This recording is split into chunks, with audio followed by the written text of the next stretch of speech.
नमस्कार। Radio Rosy 101.6 मेगाहर्जद्वारा सञ्चालित हाम्रो स्कुल शिक्षण क्रियाकलापमा कक्षा 8 को सामाजिक विषय शिक्षणमा उपस्थित भइसकेको छु। म श्री जनक माध्यमिक विद्यालयको शिक्षक सुभाष काफ्ले।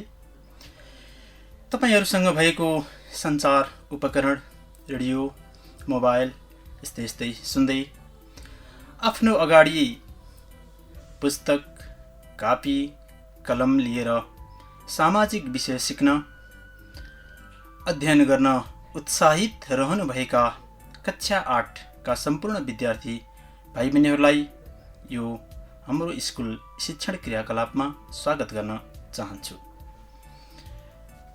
कक्षा 8 मा अध्ययनरत सम्पूर्ण विद्यार्थी भाइ बहिनीहरू, तपाईहरुलाई म कक्षा 8 को सामाजिक विषयसँग सम्बन्धित केही विषयवस्तुहरू लिएर उपस्थित भएको छु। भाइ बहिनीहरू, सामाजिक विषय समाजबाट उत्पत्ति भएको विषय हो।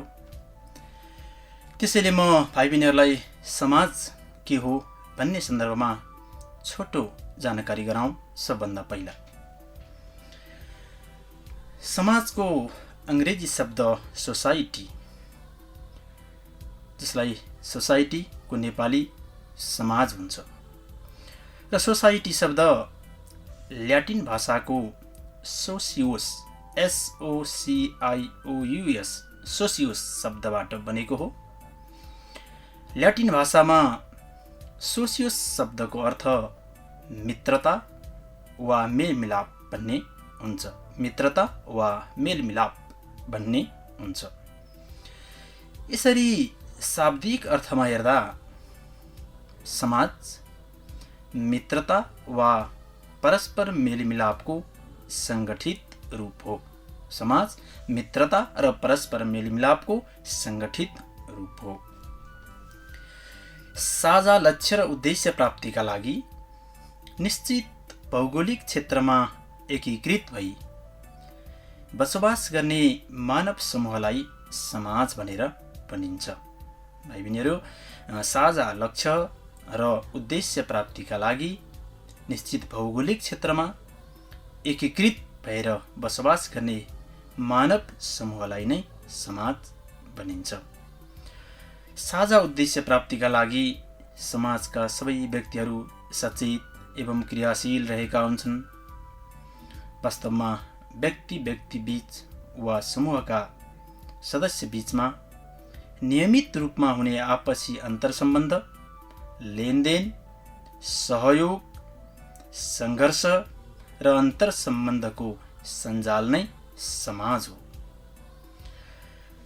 भूगोल, धर्म, संस्कृति, विज्ञान प्रविधि, विकास निर्माण आदिका आधारमा समाजको निर्माण हुन्छ। विद्यार्थी भाइ बहिनीहरू, मैले यो सामाजिक विषय समाजसँग सम्बन्धित विषय भएको कारणले मैले समाजको बारेमा छोटो जानकारी भाइ बहिनीहरूलाई गराएँ। अब म तपाईहरुलाई सामाजिक विषयको बारेमा अथवा सामाजिक विषयसँग सम्बन्धित केही जानकारी गराउन गइरहेको छु। त्यो जानकारी भन्दा पछि म तपाईहरुको पाठ्य पुस्तकमा भएको विषयवस्तुमा प्रवेश गर्नेछु। आफ्नो पाठ्य पुस्तकलाई अगाडि राखेर तपाईहरुले यो एउटा प्राप्त गरेको अवसर हो, यो अवसरलाई हामीले गुमाउनु हुँदैन भन्ने मान्यताका साथ आफ्नो अगाडि पुस्तक राख्नुस्, कपी कलम राख्नुस्। नबुझेका कुराहरू, तपाईहरुलाई केही अप्ठ्यारो हो कि जस्ता कुराहरू म दोहोर्याएर अनि बिस्तारै भन्दै पनि जानेछु र तपाईहरुले लेख्न सक्नुहुनेछ र अध्ययन समेत गर्न सक्नुहुनेछ। भाइ बहिनीहरू, सामाजिक अध्ययन अथवा सामाजिक विषयको बारेमा केही थोरै जानकारी गराउँ तपाईहरुलाई कक्षा सुरु गर्नुभन्दा, विषयवस्तुमा प्रवेश गर्नुभन्दा अगाडि। हरेक मानिसले आफ्नो जीवन निर्वाहको क्रममा सहज रूपमा जीवनयापन गर्न सामाजिक तथा भौतिक वातावरणसँग समायोजन हुन सक्ने ज्ञान, सिप, क्षमता प्रदान गर्ने विषय नै सामाजिक अध्ययन हो। मानिसले समाजमा सामाजिक र भौतिक वातावरणसँग समायोजन हुनुपर्छ, घुलमिल हुन सक्नुपर्छ। यसकै लागि समाजमा घुलमिल हुन सक्ने किसिमको ज्ञान सिप क्षमता प्रदान गर्ने विषय सामाजिक विषय हो। विगतका अनुभव र अध्ययनबाट सिकेर वर्तमानमा प्रयोग गर्दै भविष्यप्रति सचेत रहन सिकाउने विषय पनि सामाजिक विषय हो। भाइ बहिनीहरू, सामाजिक अध्ययन विषय के रहेछ त भन्दाखेरि विगतका अनुभव र अध्ययनबाट सिकेर वर्तमानमा प्रयोग गर्दै भविष्यप्रति सचेत रहन सिकाउने विषय सामाजिक विषय हो। सामाजिक विषयमा विभिन्न सामाजिक विज्ञानका विषयका महत्त्वपूर्ण विषयवस्तुहरू समेटेर निर्माण गरिएको हुन्छ। सामाजिक विषयमा धेरै विषयहरू जुन सामाजिक विज्ञानका विषयहरू अथवा समाजसँग सम्बन्धित विषयहरू समेटेर सामाजिक विषयको निर्माण गरिएको हुन्छ। ती विषयहरू जस्तै तपाईहरुले कक्षा 6 मा कक्षा 7 मा पनि यी कुराहरू धेर थोर अध्ययन गरिसक्नु पनि भएको छ। जस्तै सामाजिकमा भूगोल पर्छ, यसैगरी इतिहास, राजनीतिशास्त्र, कला, मनोविज्ञान, त्यसैगरी अर्थशास्त्र, दर्शनशास्त्र, मानवशास्त्र, जनसङ्ख्या शिक्षा जस्ता धेरै महत्त्वपूर्ण विषयवस्तुहरूलाई समेटिएर सामाजिक विषय निर्माण गरिएको छ।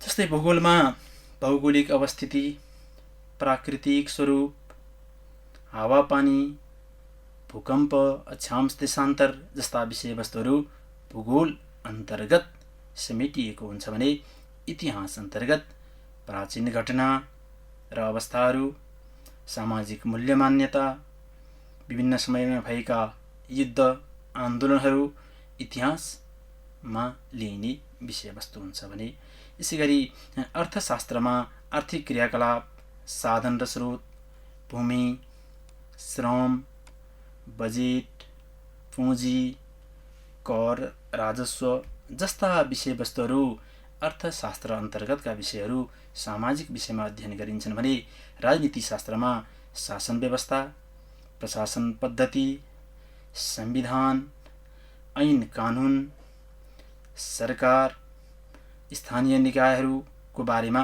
राजनीतिशास्त्र अन्तर्गत तपाईहरुले सामाजिकमा विषयवस्तु पर्दछ।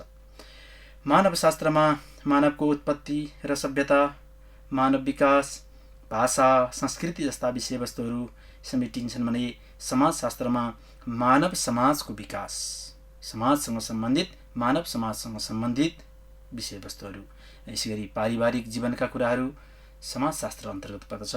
यसैगरी दर्शनशास्त्रमा मानव समाजको मूल्य मान्यताहरू, विश्वास, दृष्टिकोण, कर्तव्य जस्ता विषयवस्तुहरू हुन्छन् भने मनोविज्ञानमा मानवको इच्छा, चाहना, रुचि, नेतृत्व, विकास वृद्धि जस्ता कुराहरू मनोविज्ञान अन्तर्गत समेटिएको हुन्छ। सामाजिक विषयमा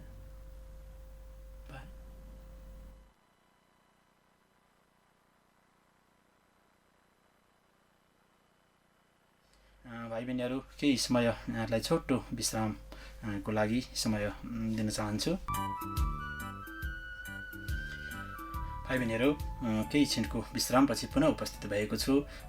सामाजिक विषय कक्षा 8 को सामाजिक विषय शिक्षण क्रियाकलाप अन्तर्गत रहेको छु र यस क्रममा मैले सामाजिक अध्ययन विषय अन्तर्गत पर्ने विषयवस्तुहरूको बारेमा छोटो जानकारी गराउँदै रहेको थिएँ। यसैगरी सामाजिक अध्ययन विषयमा समेटिएको अर्को विषय हो कला। कला अन्तर्गत तपाईहरुले चित्रकला, हस्तकला, मूर्तिकला, संगीत जस्ता विषयवस्तुहरू पर्दछन् भने तपाईहरुले सामाजिक अध्ययन विषयमा जनसङ्ख्या शिक्षा भन्ने विषयवस्तु पनि तपाईहरुले अध्ययन गर्नुपर्छ, जसमा जनसङ्ख्याको परिचय, जनसाङ्ख्यिक अवस्था, जनसङ्ख्या वृद्धि, यसैगरी जनसङ्ख्या व्यवस्थापन जस्ता विषयवस्तुहरू सामाजिक अध्ययन विषय अथवा सामाजिक विज्ञानका विषयहरू रहेका छन्। भाइ बहिनीहरूलाई मैले भर्खरै विभिन्न विषयका सामाजिक पक्षसँग सम्बन्धित विषय क्षेत्रहरूको एकीकृत सिङ्गो रूप नै सामाजिक अध्ययन हो। धेरैवटा विषयवस्तुहरू सामाजिक अध्ययन विषयमा एकीकृत भएका छन्। यस विषयलाई शिक्षण गर्नको लागि विभिन्न विधिहरू प्रयोग गरिन्छ, जस्तै व्याख्यान विधि हुन्छ, यसै गरी प्रश्नोत्तर विधिबाट शिक्षण गरिन्छ। भाइ बहिनीहरूलाई राम्रोसँग सिक्नको लागि, जान्नको लागि, बुझ्नको लागि यस्ता विधिहरू प्रयोग गरिन्छ। कतिपय विषयवस्तुहरू विभिन्न प्रकारका अभिनयहरू गरेर, अभिनय विधि प्रयोग गरेर शिक्षण गरिन्छ। यसै गरी स्थलगत अवलोकन गरेर शिक्षण गरिन्छ।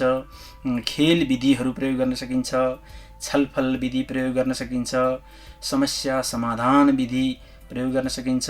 यसै गरी क्षेत्र भ्रमण विधि, परियोजना कार्य विधि आदि थुप्रै विधिहरू प्रयोग गरेर यस सामाजिक विषयलाई शिक्षण गर्न सकिन्छ भने यो विषय शिक्षण गर्न हामीले प्रयोग गर्ने गरेका शैक्षिक सामग्रीहरू पनि म भाइ बहिनीहरूलाई थोरै जानकारी गराउँ।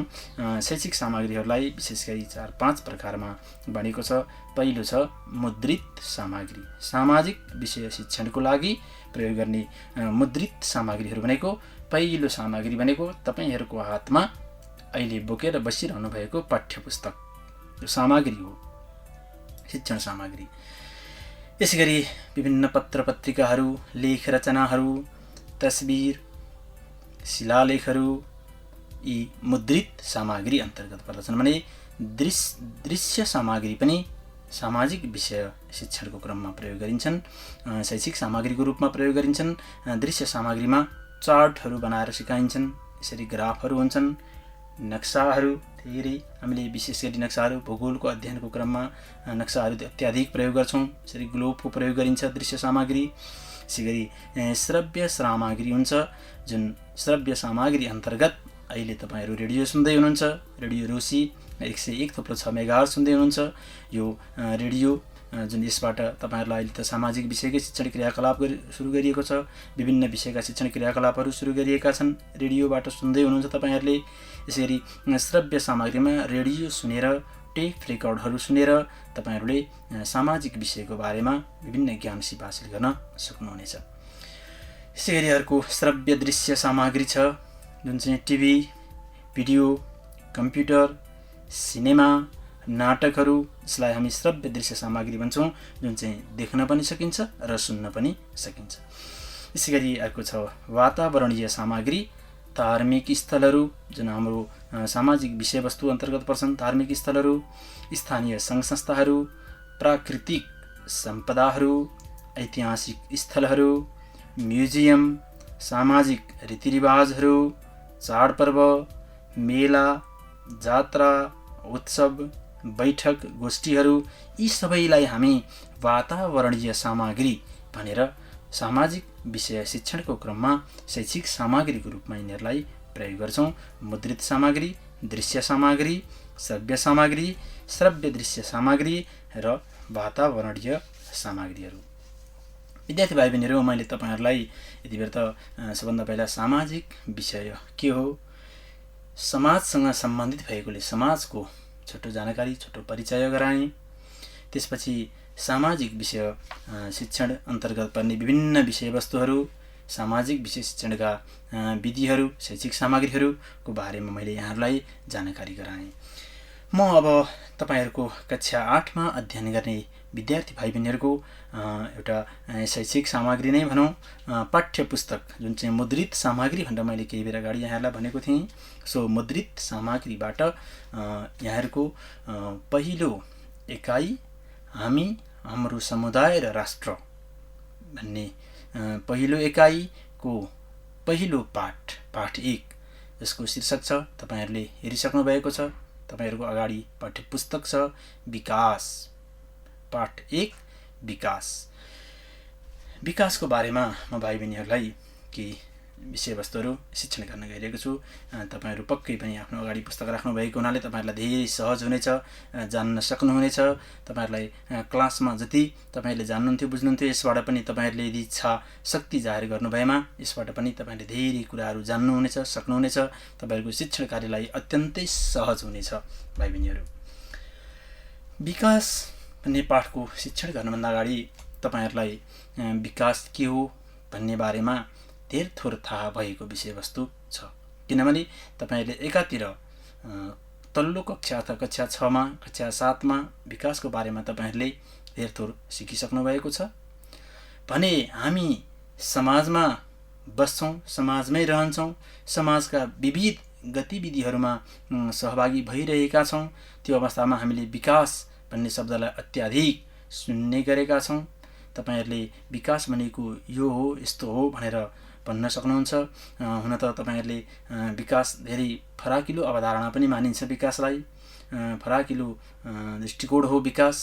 तर पनि यहाँ हामीले विकासको बारेमा म भाइ बहिनीहरुलाई थोरै जानकारी गराउँ।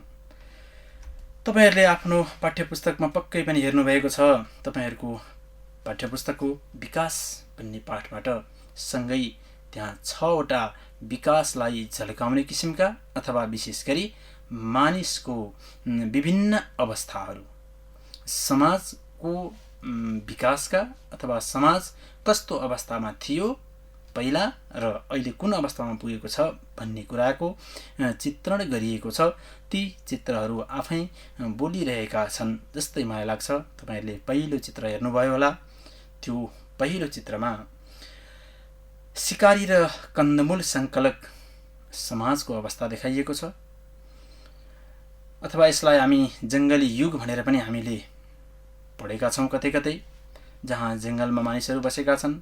लगाउने कपडा त्यति छैन, सामान्य रुखका बोक्राहरूले शरीर ढाक्नुपर्ने अथवा रुख सेउलाहरूले शरीर ढाक्नुपर्ने किसिमको अवस्थाको समाज तपाईको पाठ्यपुस्तकको पहिलो चित्रमा छ भने त्यही भन्दा ठ्याक्क दाहिनेपट्टि केही समाज केही विकसित भएर, समाजमा केही विकास भएर पशुपालक समाजको अवस्थामा आइपुगेको छ, जहाँ तपाईहरुले हेर्नु भएको छ एकजना मानिसले एउटा गाई अथवा भैँसीलाई खानेकुराहरू दिइरहेको यो पशुपालक समाजको अवस्थालाई चित्रण गरिएको हो।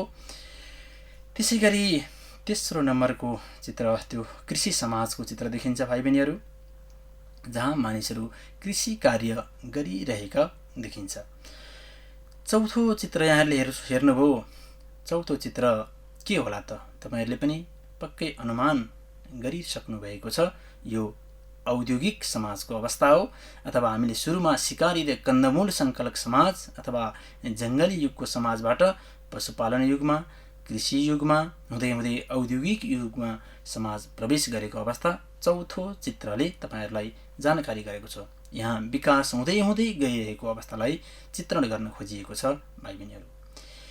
यसैगरी त्यो भन्दा पछिल्लो अथवा 5औं नम्बरको चित्रमा यो विज्ञान र प्रविधिको विकास भइसकेको अवस्था अथवा विज्ञान प्रविधिको युगको अवस्था छ भने 6औं पनि विज्ञान प्रविधिकै विकास हुँदै हुँदै कम्प्युटरको युगको अवस्थाको चित्रलाई प्रस्तुत गरिएको छ। यो 6 वटा चित्रहरूले मानिस सुरु अवस्थामा कस्तो थियो र अहिलेको अवस्थामा कुन अवस्थामा पुगेको छ भन्ने कुरा चित्रण गर्न खोजिएको छ। विद्यार्थी भाइ बहिनीहरू, म अब तपाईहरुलाई विकास भनेको के हो न त तपाईहरुलाई अलिअलि थाहा पनि छ यो विषयमा, तर पनि विकास के हो भन्ने विषयमा केही जानकारी गराउँ। सामान्य भाषामा विकास भनेको मानिसलाई आवश्यक पर्ने सबै खाले आवश्यकता परिपूर्ति गर्ने साधन, सेवा, पूर्वाधार आदि कार्य भन्ने बुझिन्छ।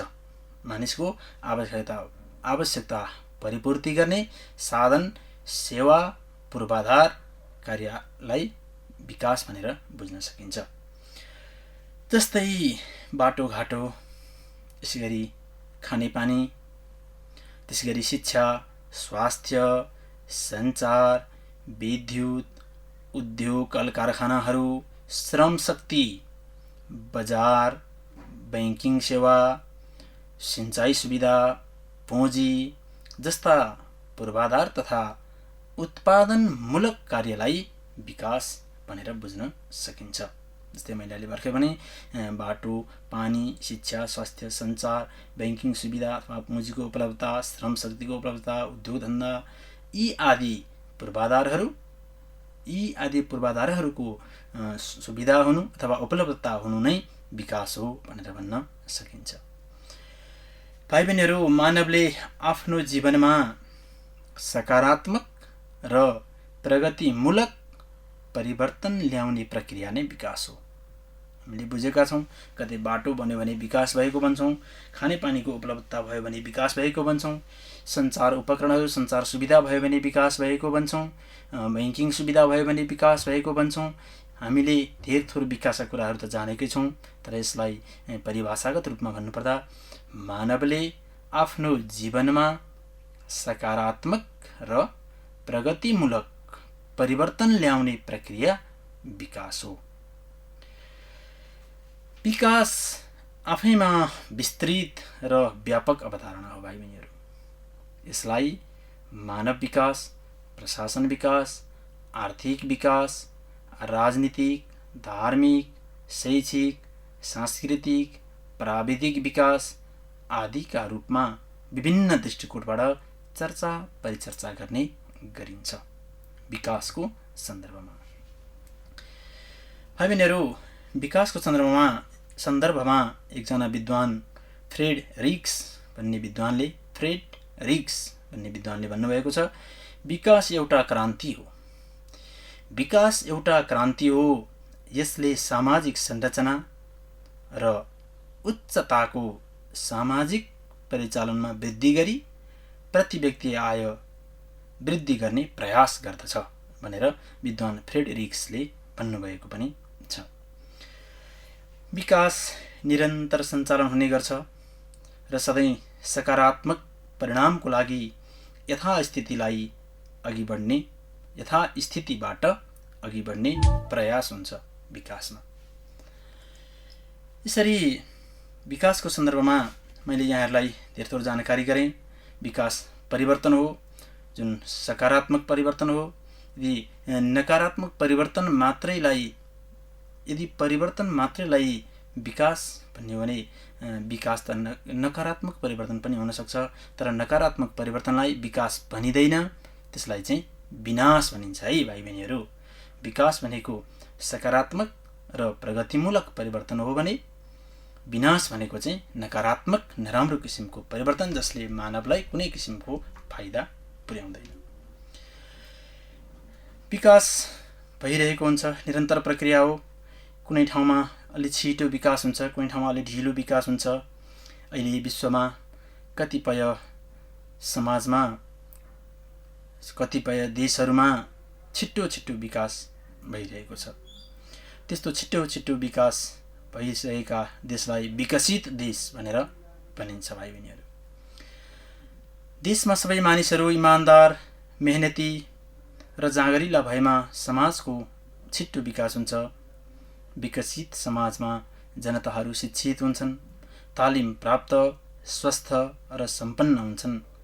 यस्तो मानिसहरूलाई फेरि मानव संसाधन भनेर पनि भनिन्छ है भाइ बहिनीहरू।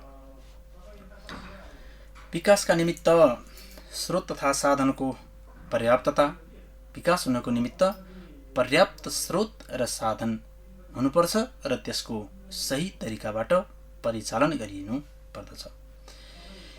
यी स्रोत तथा साधनहरूलाई प्राकृतिक, मानवीय र आर्थिक गरी 3 वर्गमा विभाजन गर्न सकिन्छ। यी स्रोत साधनहरूलाई प्राकृतिक, मानवीय र आर्थिक गरी 3 वर्गमा विभाजन गर्न सकिन्छ। विद्यार्थी भाइ बहिनीहरू, प्राकृतिक स्रोत भनेको खनिज पदार्थ, पानी, हावा, वनस्पति, घाम, राम्रो भूस्वरूप, हिमाल पहाडहरू जो प्रकृतिमा पाइन्छन्, ती प्राकृतिक स्रोत साधन पर्दछन्। भने मानवीय स्रोतमा दक्ष जनशक्ति, बौद्धिक क्षमता, श्रम, सिप आदि मानवीय स्रोतमा पर्दछन्। भने आर्थिक स्रोत तथा साधनमा पुँजी, मुद्रा, वित्तीय व्यवस्था आदि पर्दछन्। स्रोत र साधनहरू पर्याप्त मात्रामा उपलब्ध भएको देश सम्पन्न र विकसित हुन्छ। स्रोत साधनहरू पर्याप्त मात्रामा उपलब्ध भएको देश सम्पन्न र विकसित हुन्छ। सबै साधन भएर पनि मानवीय साधनको अभाव छ भने त्यस्ता मुलुकहरू विकासमा पछाडि पारेको पाइन्छ। भनेको के भन्दाखेरि देशमा प्राकृतिक स्रोत साधन पर्याप्त छ, तर त्यसलाई परिचालन गर्ने दक्ष जनशक्ति अर्थात् मानव स्रोतको अभाव छ भने त्यस्ता देशहरू छिट्टै विकास हुन सक्दैनन्। देश विकासको मुख्य आधार भनेको आर्थिक क्रियाकलाप हो। भाइ बहिनीहरू, जनतामा जति धेरै आम्दानी गर्ने र खर्च गर्ने प्रवृत्ति बढ्दै जान्छ, सोही अनुपातमा आर्थिक गतिविधिहरू पनि बढ्दै जान्छन्। आर्थिक गतिविधि बढ्दै जाँदा विकासले गति लिँदै जान्छ र देश विकासको निम्ति स्थिर सरकार हुनुपर्छ, इमान्दार राजनीतिज्ञ हुनुपर्छ, दूरदर्शी नेताहरू हुनुपर्छ र प्रतिबद्धता हुनुपर्छ। भाइ बहिनीहरू, देश विकास हुनको निमित्त स्थिर सरकार, इमान्दार राजनीतिज्ञ, दूरदर्शी नेताहरू र प्रतिबद्धता चाहिन्छ। जनतामा जाँगर, सृजनशीलता अथवा एउटा परिश्रम गर्नुपर्छ, मैले केही गर्नुपर्छ भन्ने एउटा भावना जनताहरूमा पनि हुनुपर्छ। यसैगरी उद्यमशीलताको भावना हुनुपर्छ जनताहरूमा। यो भयो भने मात्र विकासले उपयुक्त गति लिन सक्छ। विद्यार्थी भाइ बहिनीहरू, तपाईँहरूलाई मैले विकास भन्ने पहिलो पाठबाट थोरै केही विषयवस्तुको बारेमा जानकारी गराएँ। पक्कै पनि यहाँहरूले केही थाहा पाइसक्नु भएको छ, केही जानिसक्नु भएको छ, केही बुझिसक्नु भएको छ। विकास के हो, चित्रका अवस्थाहरूले विकासका कुन कुन अवस्थाहरूलाई सङ्केत गरेका छन्, विकास हुँदाखेरि विकास गर्नको निमित्त के कस्ता कामहरू गर्नुपर्छ, राज्यबाट अथवा जनताको स्तरबाट सबैजना मिलेर प्राकृतिक स्रोत साधनहरूलाई सही तरिकाबाट परिचालन गर्न सकेमा पक्कै पनि विकासको अवधारणा, विकासको क्रियाकलापहरू अगाडि बढ्न सक्दछ। भाइ बहिनीहरू, अब विद्यार्थी भाइ बहिनीहरूलाई म क्रियाकलाप अभ्यास भाइ बहिनीहरूले गर्नको लागि अनुरोध गर्न चाहन्छु। तपाईहरुसँग पाठ्यपुस्तक छ, मैले केही शिक्षण गरेँ, पाठ्यपुस्तक हेर्नुहोला, पढ्नुहोला, मैले भनेका कुराहरू कतिपय लेख्नुभयो होला, सुन्नुभयो होला। यहाँहरूले क्रियाकलाप 1, 2, 3 र अभ्यासमा भएका 3वटा प्रश्नहरूको उत्तर लेख्नुहोला, लेख्ने कोसिस गर्नुहोला। म तपाईहरुलाई भोलिको अर्को दिनको कक्षामा यसको बारेमा थोरै छलफल गरेर नयाँ विषयवस्तुमा प्रवेश गर्ने नै छु। यहाँहरूले मेहनत अवश्य पनि गर्नुहुनेछ भन्दै म आजको मेरो निर्धारित समय पनि सकिसकेकोले यहाँबाट बिदा हुन चाहन्छु र मलाई यति बेर प्रविधिमा साथ दिनुभएको सृजना हमागाईज्यूलाई धन्यवाद दिँदै बिदा हुन्छु। नमस्कार।